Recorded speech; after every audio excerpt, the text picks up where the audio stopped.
Started. It is a little after 5, and I want to say a word of welcome to those of you who have joined this webinar, the intersection of church and trade coming together to serve Christ in the heart of Charlotte. If you are not a member of First Pres and wonder who I am, I'm the senior pastor. My name is Penn Peary, and I am grateful to help lead this Center City congregation. This is the 200th anniversary of First Presbyterian Church in Charlotte, and this webinar is a part of our year-long celebration, not just of where we've been, but also where God is calling us to go as we embrace our future. And so I want to say a word of thanks first to being a Presbyterian church. We have a committee that is organized around our bicentennial, and I want to say a word of thanks to the chairs of that committee, Lisa Dillard and Carol Childress, as well as the folks on their committee that have helped them.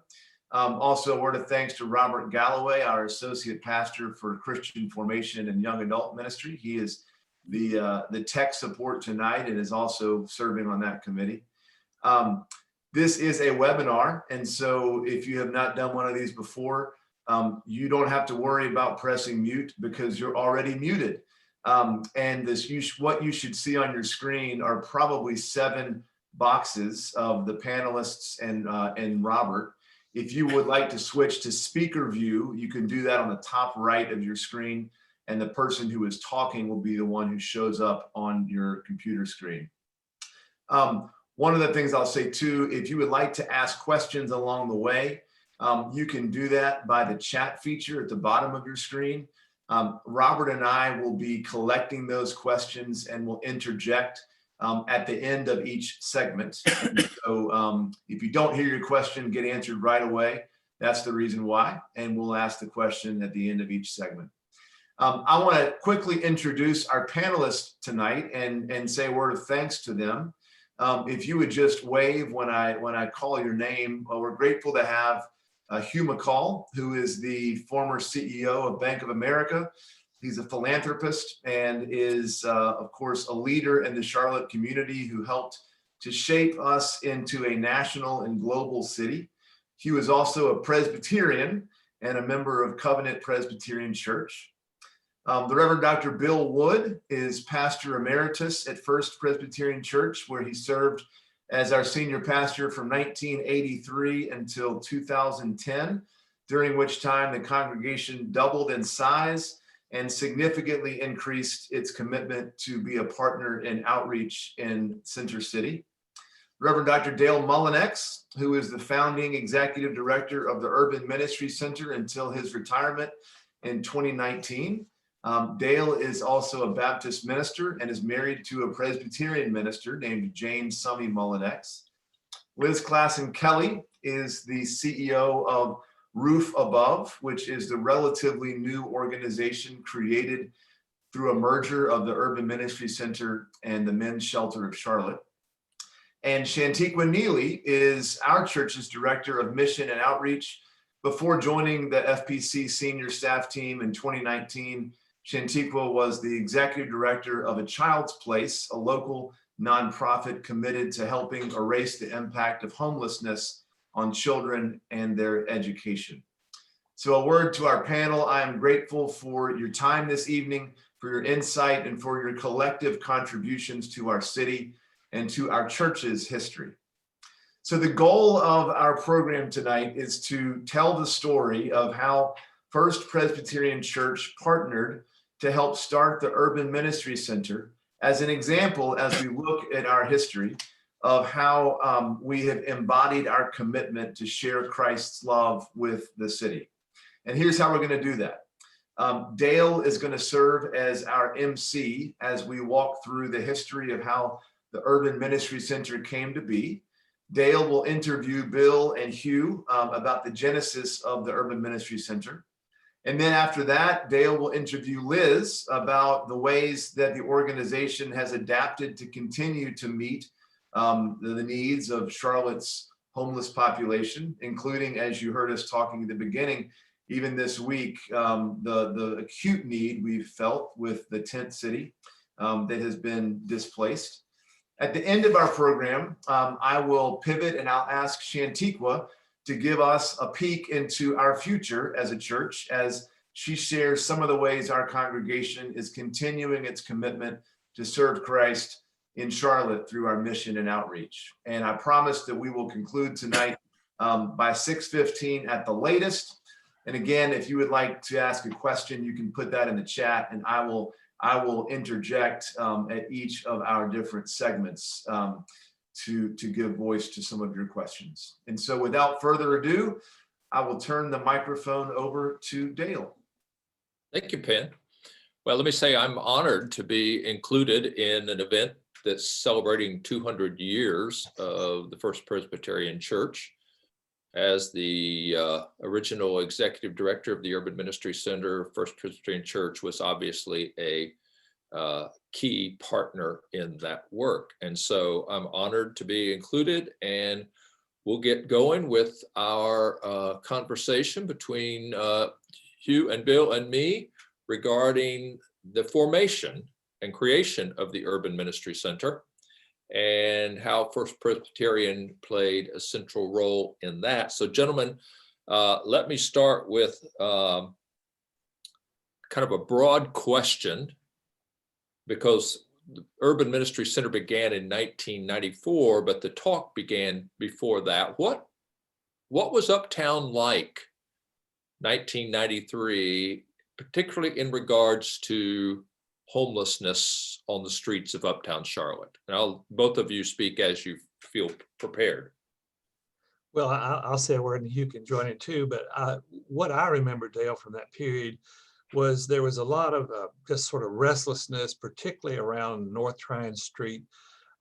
St. Peter's Episcopal Church, very venerable, beautiful church, had for a number of years had a soup kitchen there 5 days a week, Monday through Friday, fed several hundred people. Anybody that showed up could get lunch. You didn't have to show ID or anything. It was a wonderful ministry, but it was becoming more and more difficult because the neighbors that were coming for lunch would show up sometimes at 9 in the morning. They would hang around and stay.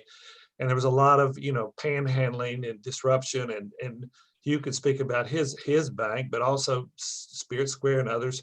It was very difficult because of that disruption. And the Charlotte Observer printed an article in a newspaper that was talking about this tension between the developers who were very mad at the homeless providers, et cetera. Yeah. And that created a situation where everybody was really concerned. We called a meeting at First Presbyterian Church, and everybody came, the homeless providers, Charlotte Uptown development people, business community, police, county, et cetera. And all of us agreed that we wanted an uptown that was safe and that people could live in, work, worship, et cetera. But this wasn't going to work. And so out of those discussions came the idea of maybe let's see if we could find a place to move this. So Hugh, you were part of that. Tell us what was going on your end of the street. It was kind of a mess, wasn't it? Well, about that period, which I think you all reminded me was 1993, we had already built out Fourth Ward a great deal of housing there. And we were trying to develop the north end of the city. And we're talking with Harvey Gant, who was designing what became the Transamerica Center in the 400 North Church area.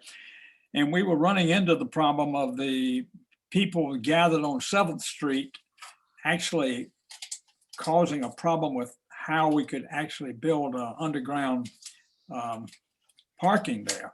And it became a major factor with us in terms of developing the northern end of the city. And so we were anxious to find an answer to that question as to how could we find a better way to provide service for them that didn't interfere so much with daily commerce. All right, thank you. Sort of a addition to that, what happened was I mentioned that meeting we had at First Presbyterian, and we were looking around. We found out, Dale, that the old Seaboard station out just on North Tryon Street, but above the Loop, it was up for sale. It was in terrible condition. We could buy it for $100,000, but it needed $900,000 of renovation. Mhm. And so I was at a Christmas party at Dennis Rash's house, the Fourth Ward with you, and we were talking about Fourth Ward, and I said, Hugh, we've got this chance to move the soup kitchen to the Seaboard Station. What do you think? He said, "Oh, just do it." He said, "We'll pay for it." I said, "Well, it's $900,000." He said, "Not a problem. Just do it." I said, "Well, fine." So we had enough to buy the building, and I went up to the bank, and he was out buying banks somewhere. But Joe Martin and some of his cronies were up there, and I said, "Look, we're here. We need the $900,000 that you promised." And they said, "Oh no, Bill. He says that he didn't mean it." I said, "No, he said he'd do it." Well, the upshot, as you know, Dale, was Nations Bank at that time gave $300,000, and Hugh wrote to people like Ed Crutchfield and Bill Right. Lee and others in there, and everybody ponied it together, and we had it. So Hugh, we couldn't have done it without you. And you talked to me a little bit about your friendship with some of these people. Y'all did quite a bit. You just kind of got together on that. Didn't take us long to make decisions. We would talk about an issue that affected the city, and usually it was Bill Lee and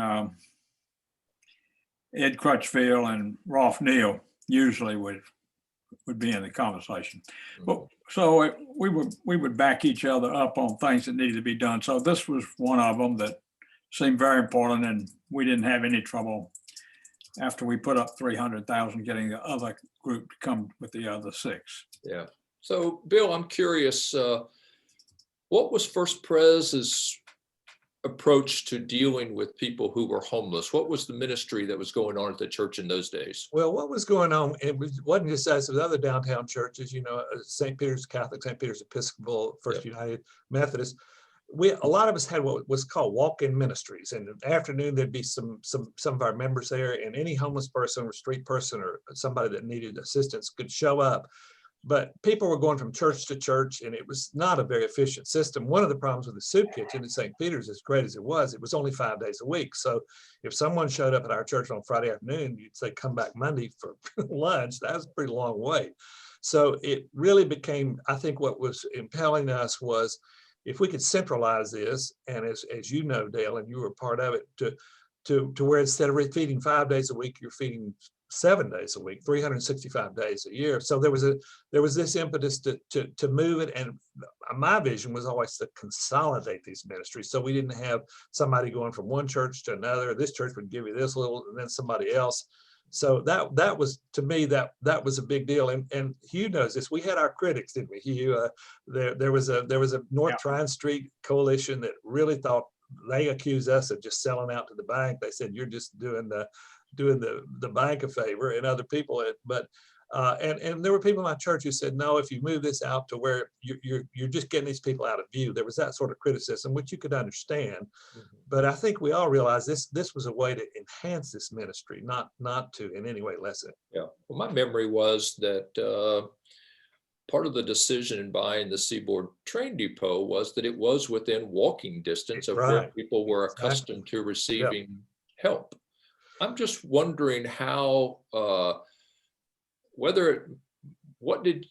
your response to the Observer article and all the letters to the editor, half of whom were saying, "We got to get these people off the street," and the other half were saying, "We got to find a way to help these people." How did that public debate factor into your process?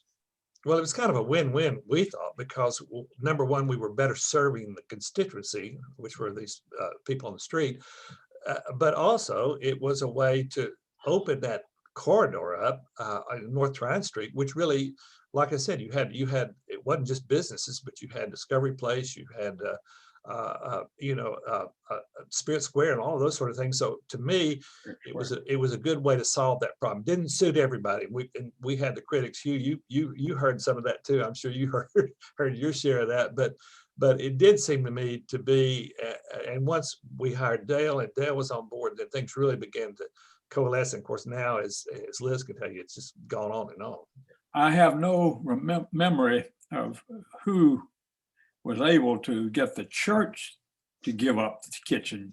It's one thing to furnish a new one for the people eating there, but I'm sure it was not us. We did not enjoy that good a relationship.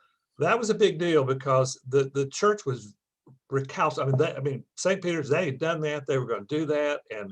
And they had a new rector, Gary Jones came there.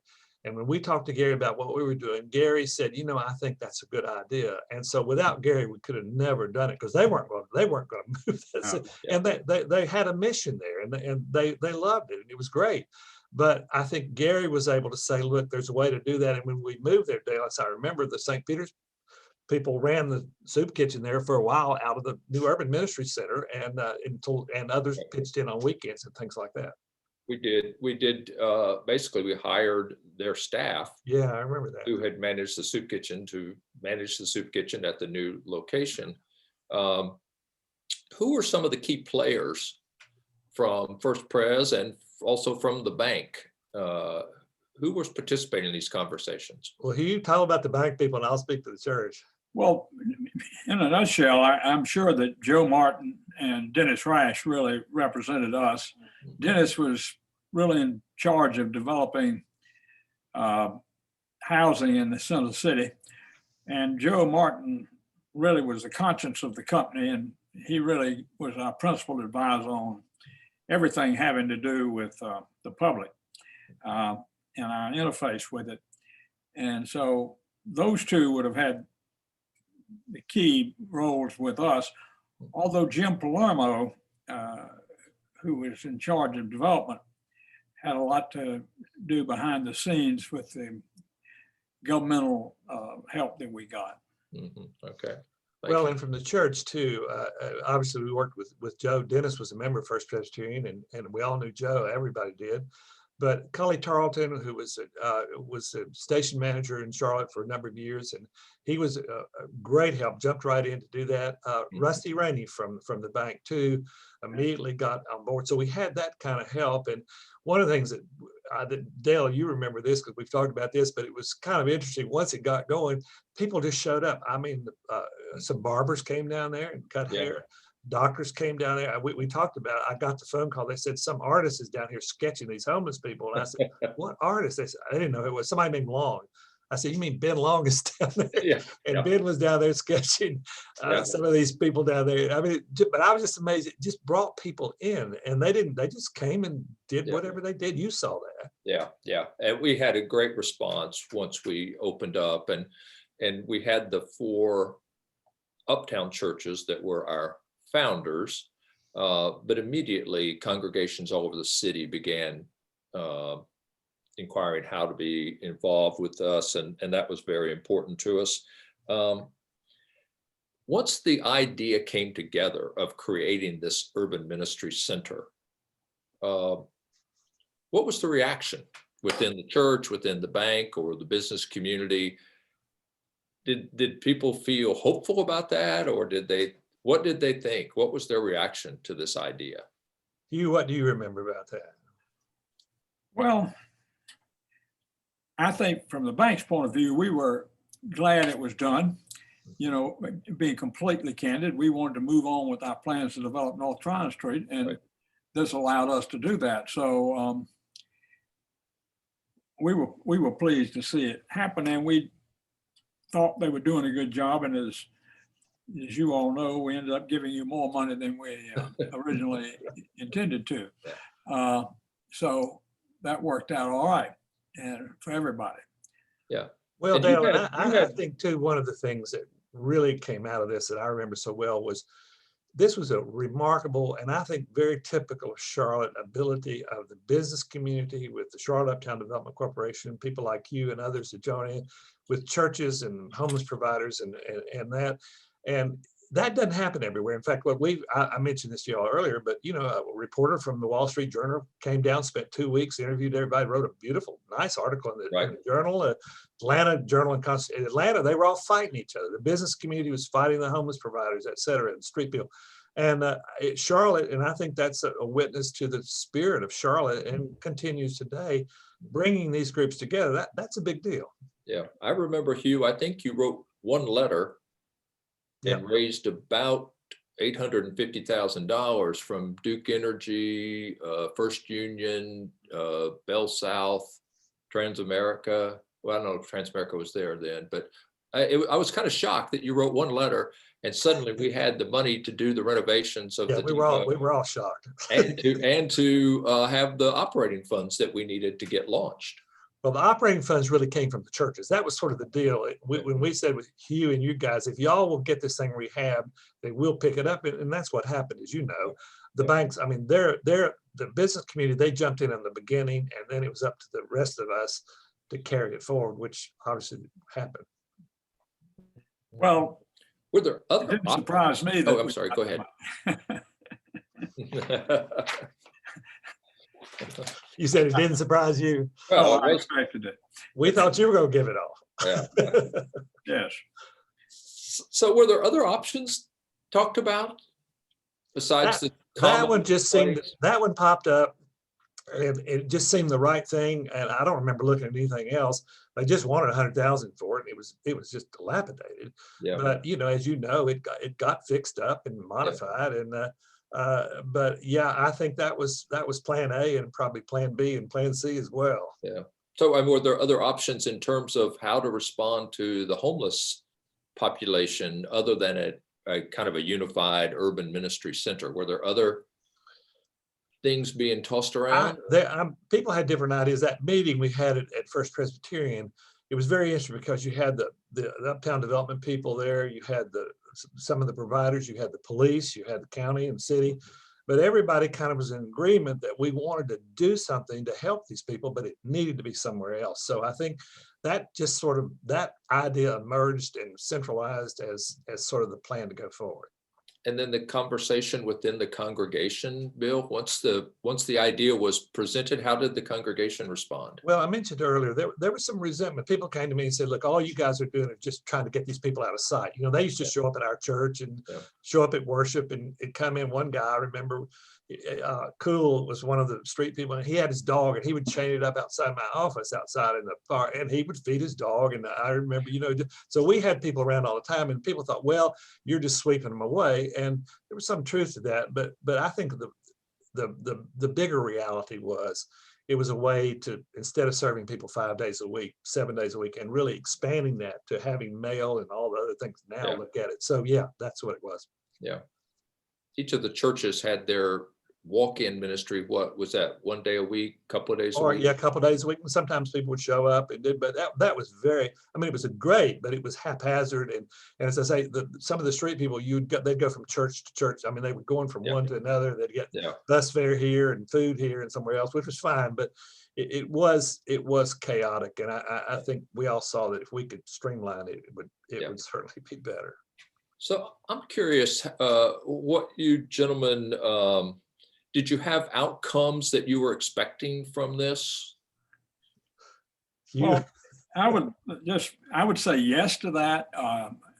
We got immediate success. We had immediate success filling up 400 North. We went on and built 400 North Church Street and the Trans-American Center. That was, the bank took nearly 40,000 feet in that building. We moved a lot of people down there.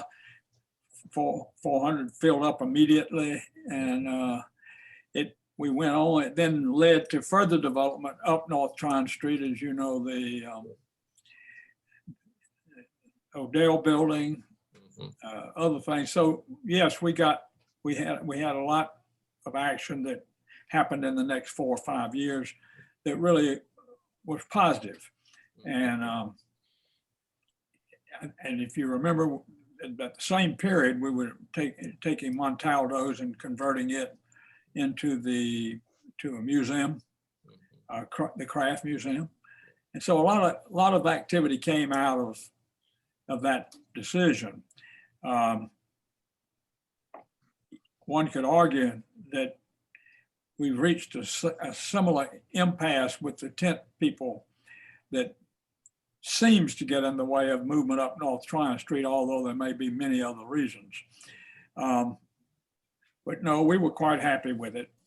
You sort of forgot that I was the chairman of the Uptown Development Corporation also at the time. So, and we had George Ivey, John Belt, all the major people in the city were on the board of that group. All the people in the center city. the Charlotte Uptown Development Corporation concerned itself only with the 4 square miles inside the belt loop. So we had, let's put it this way, we had everybody with the same interest, which was making that a healthy part of town. That's where our workers were. Well, and I think too that while people like you and other people in the business community, they realized this was going to help with the development, but I think they also knew that they felt strongly too that it was a better way to serve these people. You know, we could expand this ministry. We weren't shrinking it, and I think that is continually happening. So that gets back to my sense of kind of this was a win-win deal, but it was because this group and Hugh brought these people together. Even John Belk came along, so we had everybody. And when you get John Belk, Hugh, you've got everybody, don't you? Well, as I pointed out, Bill, truthfully, Joe Martin was our conscience, and whatever Joe thought was the right thing to do, that's what we did. Mm-hmm. It was just that simple. Mm-hmm. He would come tell me, this is what we should be doing. Mm-hmm. So, okay, if Joe thinks so, we think so. Yep. And that's the way it worked. Well, it worked for sure. And one of the outcomes that I thought was really impactful was we purposely expanded the services, but we also expanded the opportunities for people to serve. Yeah. And so suddenly people were coming from not just the ones who had been helping at First Pres or St. Peter's, but they were coming from churches in the suburbs, and they were coming from throughout the city. And suddenly people were exposed to a population that they had heard about, but didn't really understand the dynamics of. And they were going back and telling their experiences to their congregations, to the people they worked with, the people they lived with. And that turned out to be one of the greatest outcomes, I think. And I'm not sure we even knew how impactful that was going to be. Yeah. That we were giving people opportunities to serve. Well, there was a lot of pressure, but I was getting some from a different area. My wife really always resented the fact that we had a men's shelter and not a woman's shelter. And I listened to that for about 30 years, but anything, I think we have one now, thank goodness, because she never quit putting pressure on me on that side of so the pressure I felt came from home. Okay, well, that's more impactful than anything at work. That's right. That's real. I think that person's in that room with you too. Dale, the other thing too that happened about the same time, we haven't talked much about, but the men's winter shelter came up about the same time in the early 1990s. I remember one night an individual froze. He had on a short sleeve shirt. It was zero, and he froze to death. And the next day, everybody was horrified. It was in the paper, and a group of us got together and said, "You know, we are not going to let this happen again." So we started this.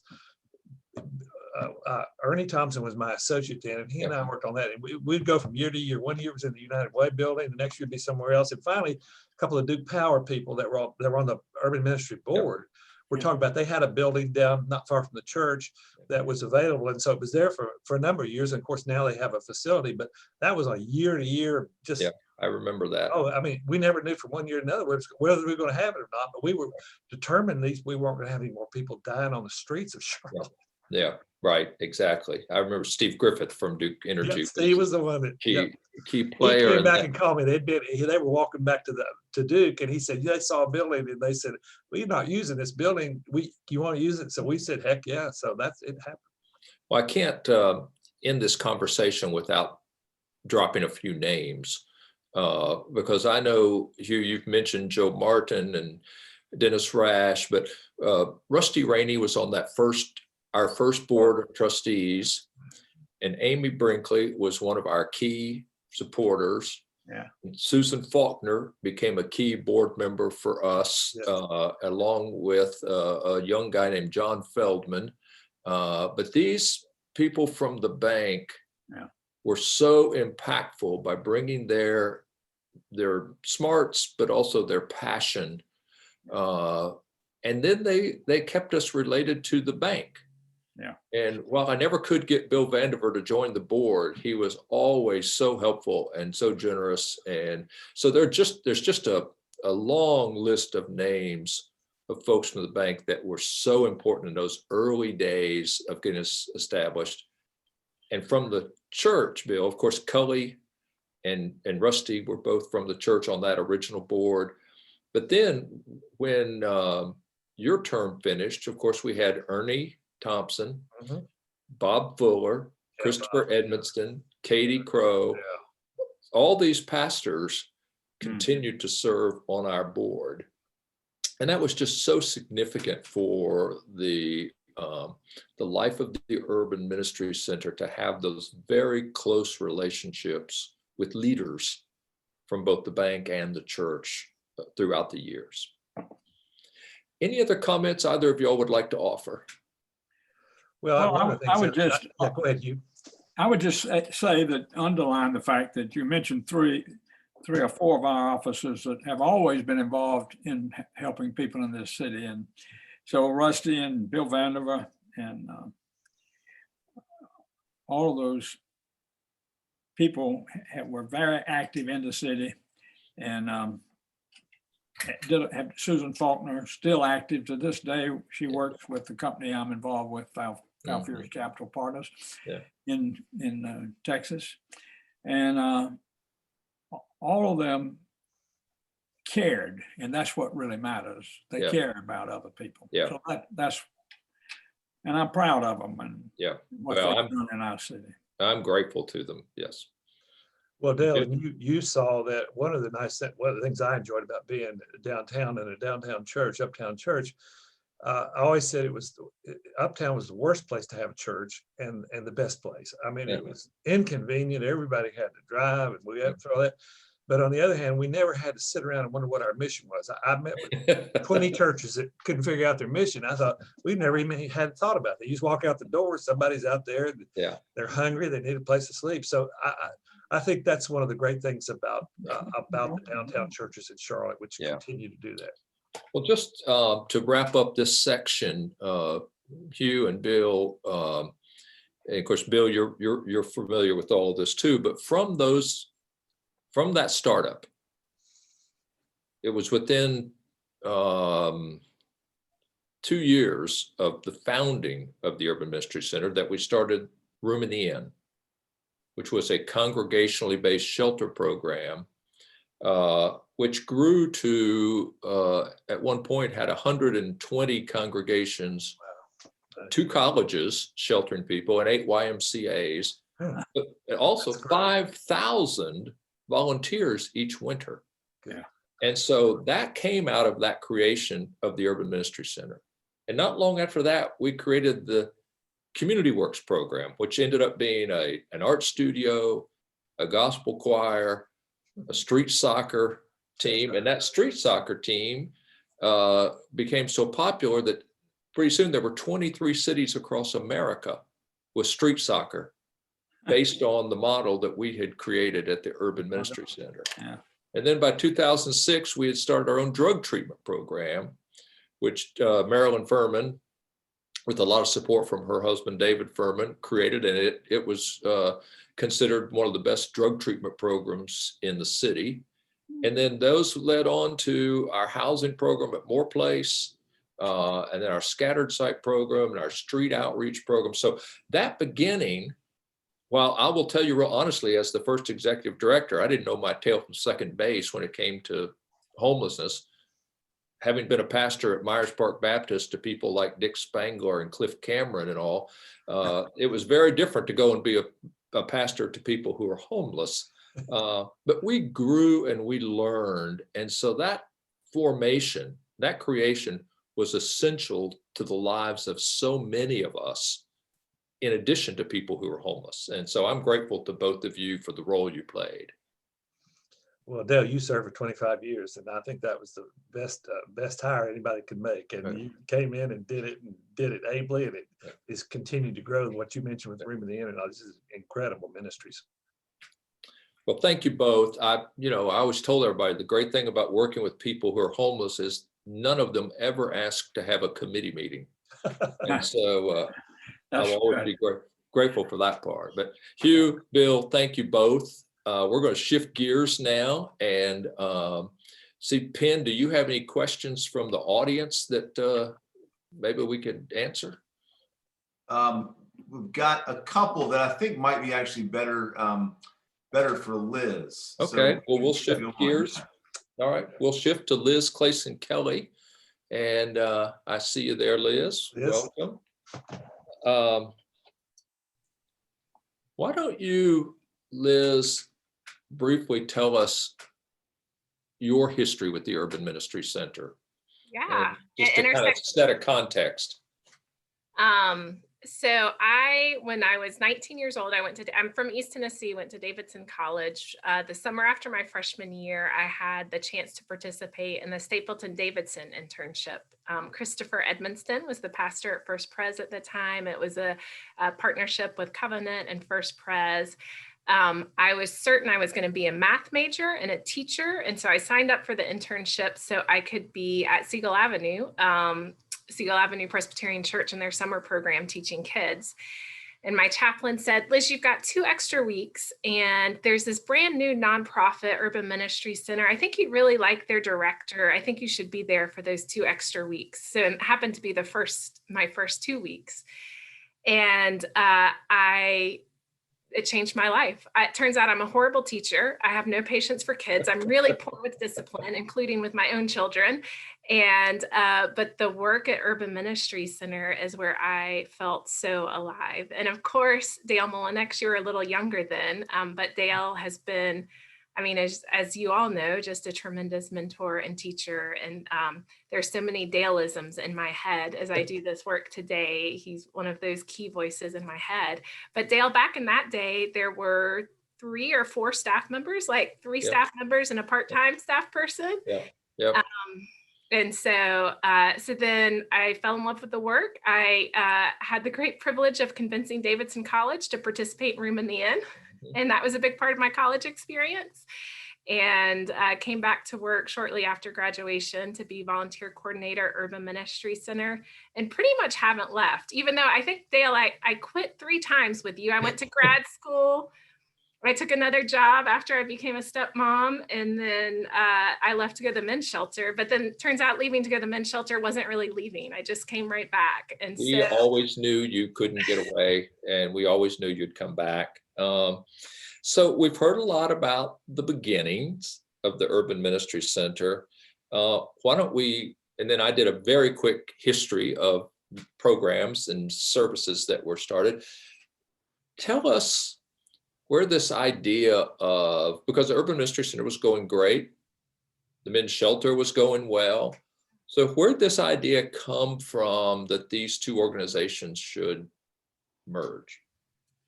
Yeah, well, I'm going to turn that question back on you. We were in the same meeting, so I'd love to hear your answer as well.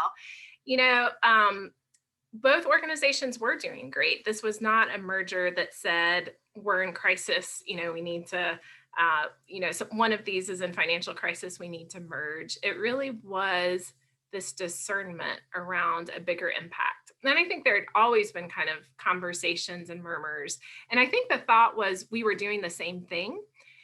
We knew this, and as we dug into the merger work, we were really very complementary, but doing different things. So with the merger, we really have built out an entire continuum from street outreach, day services center, emergency shelter, short-term housing, long-term housing for individuals experiencing homelessness. So it really was this leap of faith that we believed we could do more together than apart. What would you want the folks at First Presbyterian to know about that merger? What's the significance? What would it be to them? Well, that's a great question. I think that we haven't lost the heart. It's been really fun to hear the history of this organization. Actually, I've been working on the tent city, and I felt in my head coming here, I've got to switch directions and to this conversation. And then I started listening. I was like, this isn't a pivot at all. This is part of the same story of what it means to be a growing city and a city without equity. And how do we figure that out? And so I think, the heart of what you all founded at its core was figuring out how do we be together and how can we become a different community And one of those Daleisms, which actually he's quoting someone else, but I attribute it to Dale now because he says it so clearly, is we find common ground by finding higher ground. I think it's Jim Wallace. Is that right, Dale? Yeah. And so how do we, as tensions arise, how do we continue to seek higher ground? And I think I want First Pres to know, while we've merged, while we're bigger, while Shantiqua, it's harder to get an email back from me sometimes because we've been really busy and in the midst of, still in the midst of merging, that the heart that you guys created is still the heart that beats at the center of Roof Above. Great. And so there's always been talk in the community about why don't nonprofits just merge and become more efficient and save money. What was learned out of this process of merging? Yeah, mergers are painful. I think the people on the line probably know that because I think they're less common in nonprofits, and sometimes there's fewer resources than maybe with corporate mergers. It was completely disruptive in terms of, we had to, have a new health insurance policy and a new employee handbook, and just the small things, if you wanted to order Post-it notes, there had to be a new process for doing that, right? Like all of the minutia that makes life easier, all of that had to be rebuilt. So it was incredibly painful. And yet I could not be prouder of the work this team is doing these days. And I do believe our ability to navigate through COVID, some of the housing work we're doing, how we've been able to respond this last week with encampment, that was all, the merger made those responses possible. Yeah. And so it was worth the pain.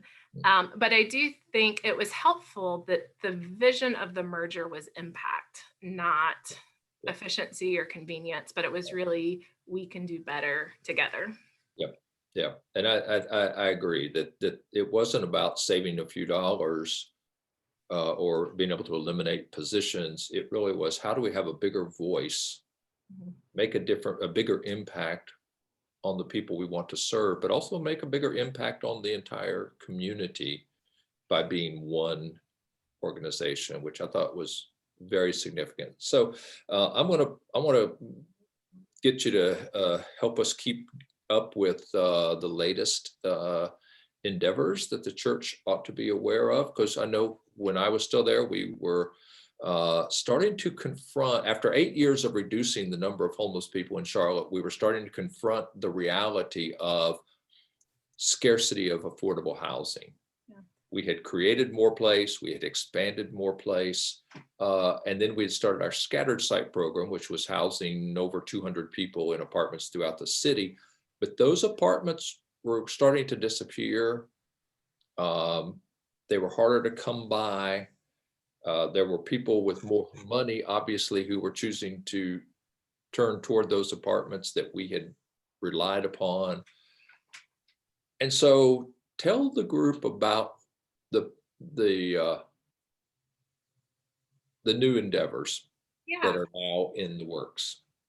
So I think you're right. I mean, when you look at homelessness nationally, where it's concentrated, where it's growing, it's in this country's most prosperous cities. And so when you're a city that's prospering, it's difficult for your housing market to keep up. So as the demand for housing grows, rent grows, and often incomes aren't growing at nearly the same rate. Locally here, income has more or less been stagnant while rent has been rapidly increasing. And so I think, when we often think about homelessness back when Urban Ministry Center began, or back in the late 70s, 80s, when really homelessness as we know it began, we often think about it in individual terms, right? Like there is significant mental illness going on, significant substance use. And while those things are more prevalent in homelessness, what we really see now is it's a systematic issue because of the failure of our housing. We have a fundamental disconnect between what people earn and what housing costs in our community. And so homelessness is really a symptom of that. And so I'm really excited about some of the work that this board and this team has been pushing forth. And so one, I think, really exciting endeavor, which we announced last fall, was we actually bought what's considered a NOAA, naturally occurring affordable housing. So these are older apartments that, are rent for $750, $800, $700 a month. And these, Dale, are the apartments you're talking about that are just disappearing. I think in the last 10 years, we went from half of all apartments renting for less than $800 to just a quarter. And so we see this NOAA stock just flowing out of our community. And so we went in and actually purchased a NOAA with the help of many. So grateful to all who made that happen. And within this, we're going to rent restrict it. So it's going to remain affordable housing. Affordable, it depends how much money you have, what's affordable. So we'll have those rents in that $750, $800 range. But then for 75 of the units, we'll actually drop rents to around $200 a month so that folks coming out of homelessness, folks on disability income can afford that rent. So what I love about this is we're both addressing chronic homelessness by creating those 75 units, but we're also preventing homelessness by holding this NOAA in our community. And our hope was always that that what we would do would spur some NOAA movement. And so we couldn't be prouder that the Housing Impact Fund was also announced just a few months ago, which I think is just phenomenal. And that fund will purchase more than 1,000 NOAA units over this next year. And so we're hoping that this NOAA work will be replicated and that we'll have a shot in Charlotte at preserving some of this critical housing resource. Great. And so the campaign to buy the apartments in the process, also you were contacted by the city about a hotel. I think we contacted the city about the hotel. So, in the midst of COVID, motels and hotels have been the best friend of homeless service providers across the country because it allowed us to provide safe emergency shelter. And I think homeless services have been motels' best friends because they, of course, lost all their rental income in the midst of COVID. And so we've been able to come in and rent. So we were looking at renting an entire motel for emergency shelter. And we toured this gorgeous, really hotel in its interior doors. And we were like, wow, this is really nice. And the owner said, I've changed my mind. I decided I don't want to lease. I'm interested in selling.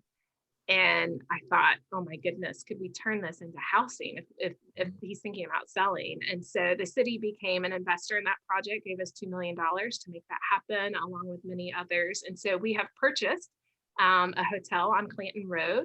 It currently is emergency shelter. We partner with Salvation Army, and women and family are staying there.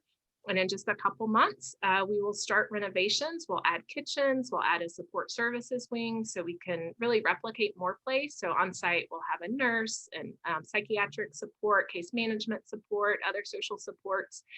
So we'll start that renovation, and our intention, hope, and plan is that people will be moved in by the end of 2021. So that will be 88 apartments, and those will all be targeted for folks coming out of long-term chronic homelessness. So these are folks incredibly vulnerable, disabling conditions, many people who were sleeping in tents just 48 hours ago. So that's tremendous news, great progress, addressing a systemic issue. And we still ended up with Tent City, which part of came from the COVID, which caused you to have to stop room in the inn, right? And as I recall, you put out an appeal to the community for tents and sleeping bags for people. And the response was amazing of how generous the community was. And then we ended up, but nobody anticipated that everybody would take their tent and put it in the same place, I guess, is what we. Yeah.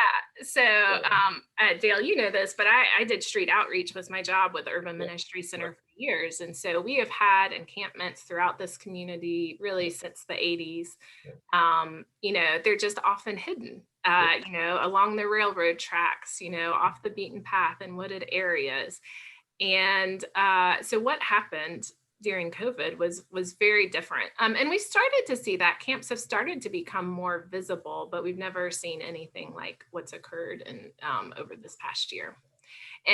But I think I always want to put in context, right now we estimate there's about 3,000 people experiencing homelessness. And we estimated there were about 100 people in the encampment, which means there's 2,900 people that you can't see. Now, very few of those 2,900 other people are living in camp. Some might be in cars, some might be outside, but the bulk of that are in shelters, but they are still experiencing homelessness. And so I think, the silver lining of the tent city, which was, I have a lot of mixed feelings around the encampment because it wasn't always a safe or great place to be. There were some community built there. But for this community, it made homelessness real. It pricked the conscience. People were outraged. You see it and you think that is unacceptable. But it's also true when you go in the shelter and there's 200 people, like that's also unacceptable. Yes, there's more safety, dignity in a sheltered situation, but it's still not housing. Yeah. So we have a lot of work to do. Yeah. And so again, getting back to the church, what are you looking for a church like First Presbyterian to do moving forward with the new organization, Roof Above? Yeah, we can't wait to be able to welcome volunteers back, which we think will be coming soon. So, First Pres has always been engaged in multiple ways, room in the inn, making soup, volunteers are engaged in serving meals and being counselors, all sorts of parts of the organization. So definitely eager for that. But First Pres is also a really thoughtful partner about how to engage. And I think is unique in terms of its location in the community, right? Because people come to the doors of First Pres. And so I know we get to work together in terms of how to meet the needs of neighbors in our city.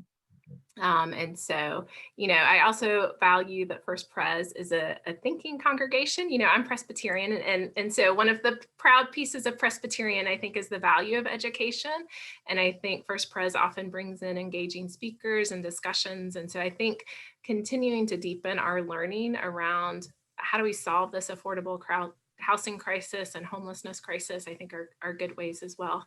But we love, I think you guys have been making sandwiches for us for decades at this point, and we're grateful for, all of that continuum of how First Pres engages with the mission of Roof Above. Yeah. First Presbyterian Church, in my mind, is one of those leadership churches in the community. And the mission work they do, the sermons that are preached on television and so forth, have significant impact on the behavior of other congregations, I believe. And so the partnership with Urban Ministry Center is absolutely just an amazing opportunity to shape the community, to change the community and inspire the community. And so I'm really grateful. Anything else you'd like to add to this conversation, Liz? You're sitting in a beautiful office.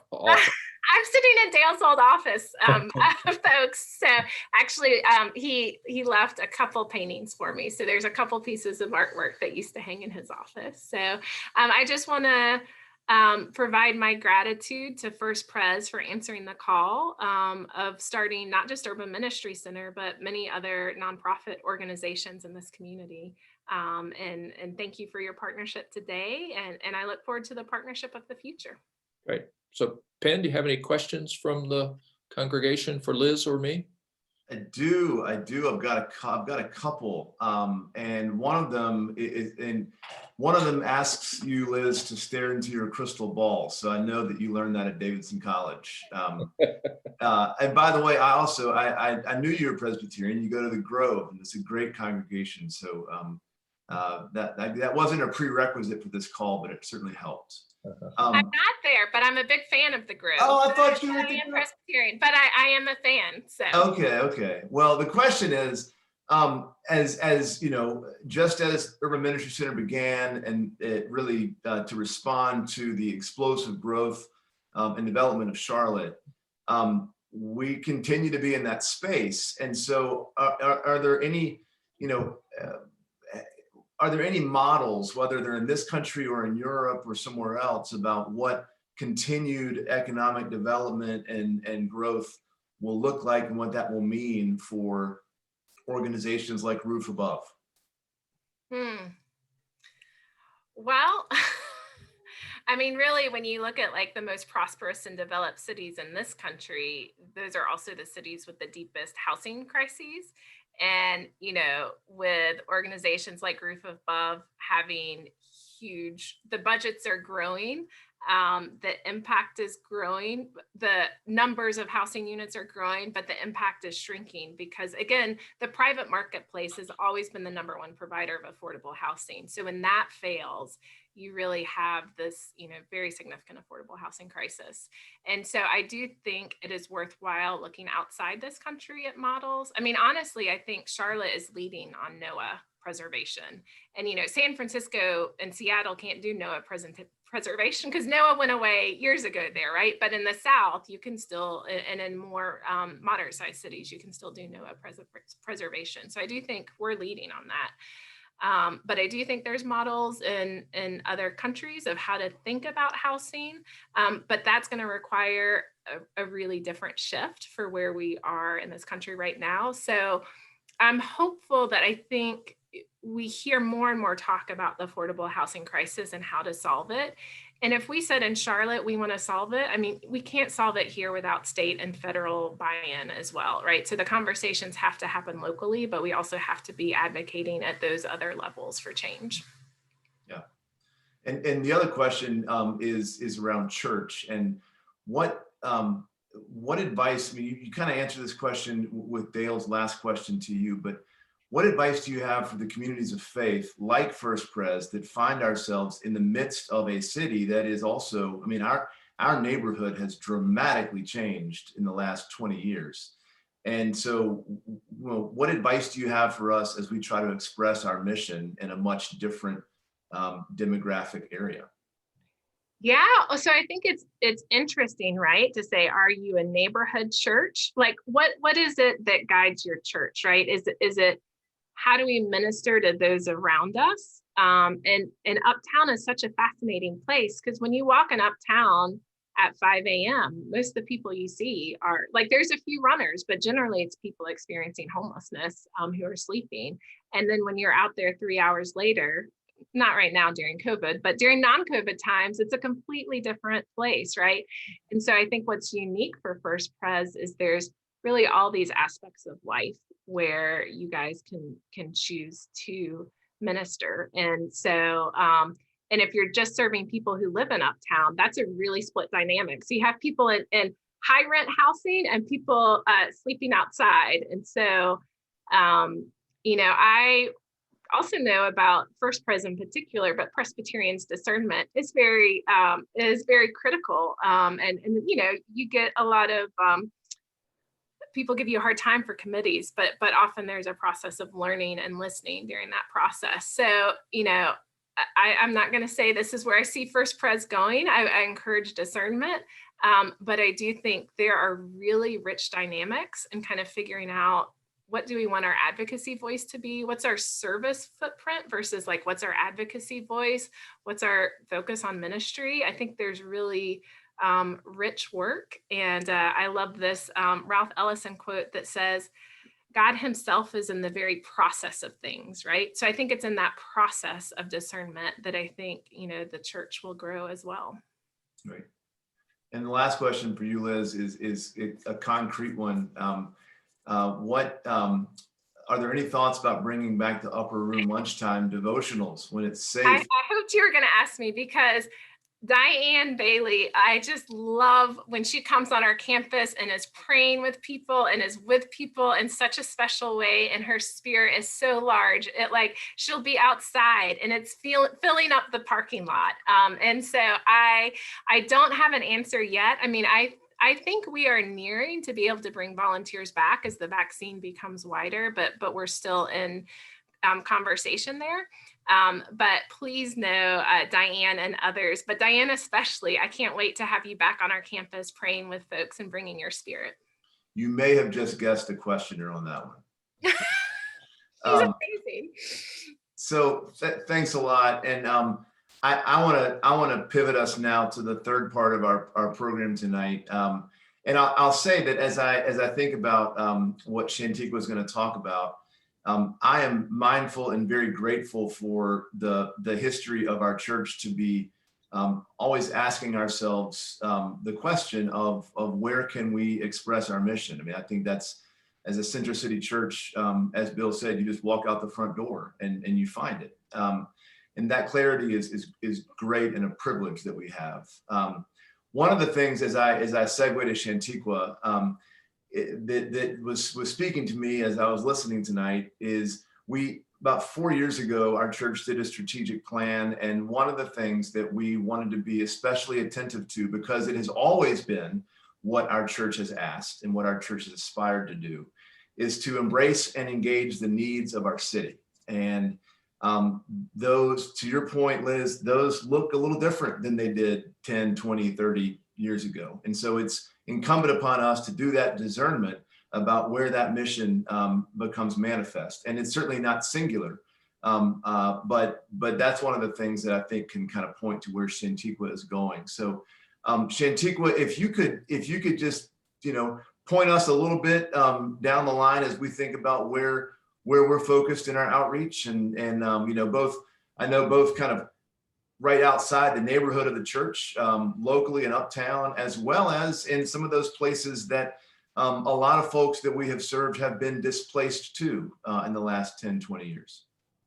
Absolutely. Thank you so much, Penn. And I feel so privileged to be a part of this evening. So much to celebrate, and hearing the stories were so inspiring. So I'm truly grateful for the past that you all have shared. So I want to take a few minutes to talk about the future and how we're committed to that future. So many of you know through the Opening Doors Capital campaign that on or near our campus, we're going to be investing in addressing two of Charlotte's most acutely needs. That's affordable early childhood education, as well as mental health. And so we're going to do so through our CDC expansion and diversification, and with the mental health through a counseling center in partnership with Presbyterian Psychological Services. As we look beyond our campus, there's an opportunity for us to think a little differently and do things a little differently. The pandemic has rocked our world in ways that we can't even speak of today. But if there was any bright spot in all of it, we were able to be very introspective in that time. We were able to conduct focus groups. We sent out surveys. We had conversations with community partners. And what we found was 97% of our survey respondents and our focus group participants stated that they were ready and willing to change the way we looked at outreach and design a program that created a greater community impact. So as evidenced by this convening this evening, First Presbyterian has an understanding that outreach work is a calling of God. Majority of the conversations that I had before we were sent home for COVID, people stated that largely that was a big reason why they were attracted to First Pres was because of the history of outreach. And so to continue to deepen those connections, we must think and act in new and creative ways and how to make those connections to spiritual life. And that change in spiritual growth can come from deepening relationships with partners and the clients that they serve. So this will require us to have a more focused group of partners with whom we do this work. The new plan that Penn alluded to and where we're going, it's going to help us commit to our future to do a few things, engage in long-term foundational and engaging inclusive ways. It's going to be closely connected to our spiritual formation, and it's going to take more systemic approach. I've heard that term thrown out a little bit ago. And so we're seeing that research is saying that that focusing interventions on children and individuals doesn't have the lasting impact as opposed to looking at family or community level interventions. So a multi-generational strategy has been shown to have a greater impact. So we're really, really looking at that. And this approach would potentially have more impact for the receivers, but then also be more engaging for the volunteers. So as these shifts come and we're called to be more specific, more intentional in our ways in which we volunteer, this year we have decided that we kept funding the same level for our partners just because the pandemic, like I mentioned earlier, has shown us things that we could not have imagined or described. And we focused really on our internal structures and processes. Now, in the upcoming years, we're going to really be looking at relationship building and deeper connections with a smaller number of organizational partners. And so Liz talked about being a thoughtful partner. We're definitely thinking about how do we engage? How do we be a thoughtful partner? How do we look at our previous activity and the impact that they're having on the bigger system in which we are connected in? So at risk for sounding like Charlie Brown's teacher, I'm going to be quiet right now and turn it back over to you, Penn, if there's any questions. And before doing so, I will say that there's going to be an email coming out tomorrow, as well as a more in-depth presentation that goes more deeply into our steps that we've taken to get to this exact point. So please be on the lookout for that coming out tomorrow mid-afternoon. Thank you. Well, I want to say thanks once again to our panelists.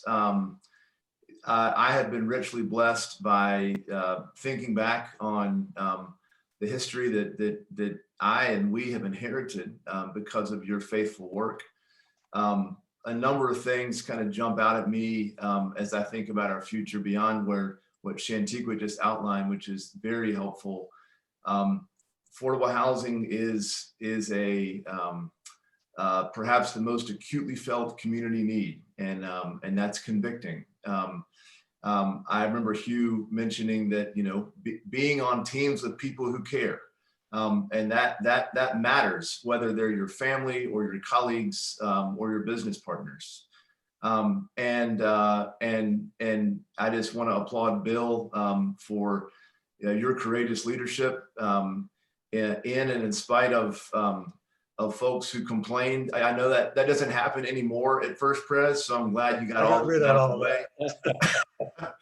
And Liz and Dale, just seeing the tandem of you working together and the affection and admiration you have for one another as you seek to combat a systemic issue with love and grace is much appreciated. So thank you much.